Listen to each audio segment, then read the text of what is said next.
High, এই ফুলগুলো দেখে তোমরা অবশ্যই চিনতে পারছো এগুলো আমার বোন দিয়েছে, বাট এগুলো না শুকিয়ে গেলেও আমার ফেলতে একদম ইচ্ছে করছে না, কারণ এর মধ্যে অনেক ভালোবাসা আছে।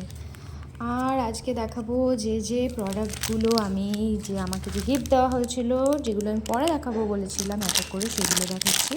এটা একটা এডি জুয়েলারি, এটা পিওর এডি বলবো না, বাট কোয়ালিটিটা ভীষণ ভালো। আর এটা কিন্তু ক্যামেরায় একটুখানি কালচে দেখাচ্ছে, বাট এটা অনেকটা ব্রাইট আর ভীষণ সুন্দর দেখতে।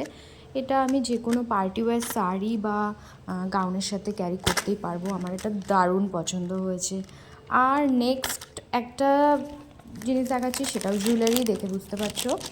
আর এটাও কিন্তু সিলভার একটা নেক পিস উইথ ইয়াররিংসগুলো ভীষণ সুন্দর দেখতে।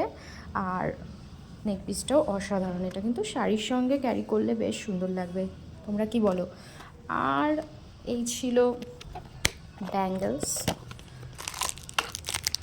তার আমি ওপেন করে দেখাচ্ছি না, কজ ওপেন করলে রিপ্যাকিং করতে একটু মুশকিল হয়ে যায় চুড়িগুলো, সো আর করলাম না। দেন এটা দেখে তোমরা বুঝতে পারছো যে এটা কি, এটা একটা সেলফ গিফট। সো এটা গোল্ডেন একটা ওয়াচ সোনাটা, এটা ভীষণ অ্যাফোর্ডেবল প্রাইসে ছিল আর দেখতে দারুণ। এটা একটু ব্রেসলেট টাইপের দেখতে, আমার এগুলো পার্সোনালি ভীষণ পছন্দের। আর যে দুটো পোশাক ছিল, এটা আমি আগেই তোমাদের সঙ্গে শেয়ার করেছি, এটা দিদি দিয়েছে জানোই। সো আজকের ভিডিওটা কেমন লাগলো আর প্রত্যেকটা গিফট কেমন লাগলো আমাকে কিন্তু অবশ্যই জানিও।